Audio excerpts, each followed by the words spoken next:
Etsy's new AI-driven algorithm is quietly crushing small shops, and my own sales have dropped nearly 40% because of it. And if your traffic suddenly tanked this year, it's not your fault. Etsy completely rewired the way that they rank listings, and they did it without really telling anyone. I know how discouraging it is to pour your heart and your soul and your time and your energy into creating your shop and making your handmade products, only to watch your views suddenly disappear. I've been on Etsy for over 10 years and I run 3 different shops. And this is the biggest shift that I have ever seen. But here's the thing, we are not powerless. I've been experimenting with new strategies, including using AI to adapt to AI, and I'm going to walk you through exactly the changes that I've been making. So if it feels like your shop is flatlining, or if you feel like you are chasing the algorithm with no end in sight, this video might change things for you. Let's get into it. Etsy changed their algorithm mid-year in 2025, and most sellers don't realize how dramatic this shift was. Here is a breakdown of what they changed. Etsy moved from keywords to behavior-driven personalization. So with the old Etsy model, they would rank listings based on keyword matching. So that means if someone was searching best gift for mom, if you had those words best gift for mom in your listing, in your title, in your tags, in your description, then your listing would show up. You would be optimizing your listing for these keywords that would drive people to your listing. But in this new Etsy model, your listing is shown based on click-through rate on your listing, favorites, add to carts, your conversion rate, and buyer predicted patterns. So now Etsy is predicting what buyers will engage with, not matching search terms. Another big shift is that now over 40% of all Etsy sales come through their mobile For You feeds. So this means people aren't even searching anymore. Etsy is recommending listings that they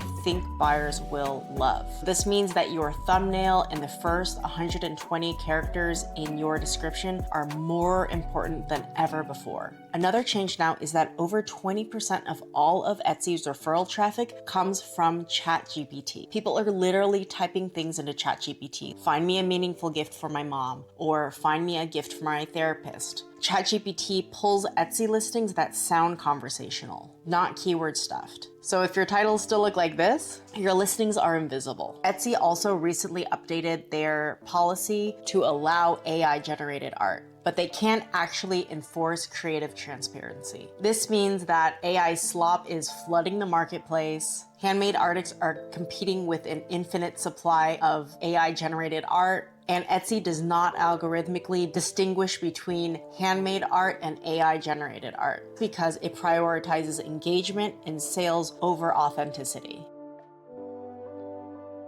Here's where things get personal. My views are down 30% since last year. My sales are down 40% since last year. And that's already after taking a massive hit from the COVID-19 pandemic. So if your shop is suddenly performing worse, you are not alone. For months, I thought it was just me. Maybe my art wasn't good enough. Maybe my listings were getting stale. Maybe I wasn't posting enough new listings. But once I saw the data and looked into what this algorithmic shift meant for me, I realized that it was not a personal failure. It was an algorithm shift. And truthfully, I feel overwhelmed. The pace of AI is so fast. And as an artist and a mom of 2 little kids, it is hard to make time to make new art, let alone chase Etsy's new rules. But here's the thing, I am committed to adapting, and I want to show you exactly what I'm doing. I'm using ChatGPT to rewrite my listing. My old titles and tags sounded robotic because Etsy at the time was using keyword matching, so I would be doing a lot of keyword stuffing, but now that is not the case anymore. So I go into ChatGPT, I'm using 5.1, I'm paying for the professional version. So I use ChatGPT to rewrite my titles, my tags, and my description in a natural, emotional, conversational language that someone would use when writing a query into ChatGPT. For example, my old listing using the old method looked like this. Let's see if I can do it. Looked like this. And then my new listing title after using ChatGPT to rewrite my listing looks like this.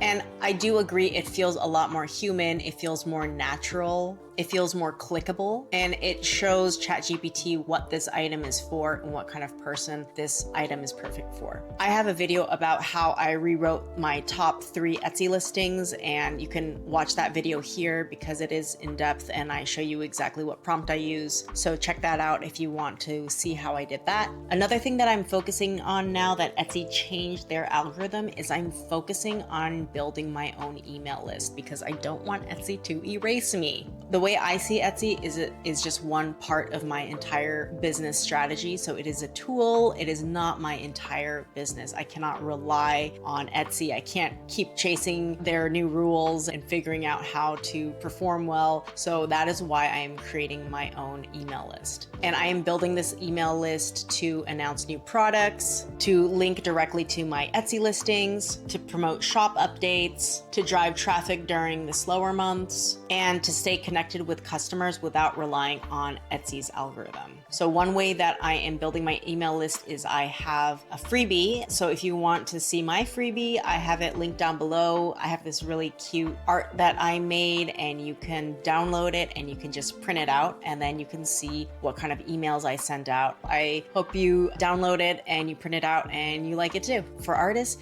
email lists are one of the most powerful tools that you can have, and it's one of the most powerful ways that you can take back control because you are the one who owns that email list. I'm also focusing more on wholesale orders and retail stores. Etsy has become unpredictable and retail stores aren't. So I've been focusing on wholesale orders, working with stores like Tender Loving Empire. If you want to learn more about how to sell your artwork in stores or your handmade products in stores, you can click this video here and I have a whole video about how you can approach stores and how to pitch your item to them. So these orders with these retail stores, they give me a lot of stability. I feel connected with my community and these stores aren't gonna vanish because of AI. And just to be clear, I am not anti-AI. I use it every single day and it has really helped me expedite the boring business parts of owning my own creative business. But it is changing the landscape faster than most people can keep up. And I do feel that tension between wanting to learn this new tool, but also feeling overwhelmed by this new tool. And I don't want to have to turn into a machine in order to sell my art, but at the same time, I do not want to be left behind. And if you feel that tension too, you are not alone. I don't think Etsy is dying or is going away anytime soon, but I do think that Etsy is evolving and that Etsy sellers need to evolve with it if they want to stay relevant and want to stay financially secure on this platform. So for artists to survive financially, this is what I would recommend. Learn the tools, rewrite your listings, experiment, tell your story, share your process, and build your audience outside of Etsy. Artists adapt, we evolve. We've done it with every new technology, and we'll do it again with AI. If you want to see exactly how I rewrote my Etsy listings using ChatGPT, check out this video here. That'll give you an overview of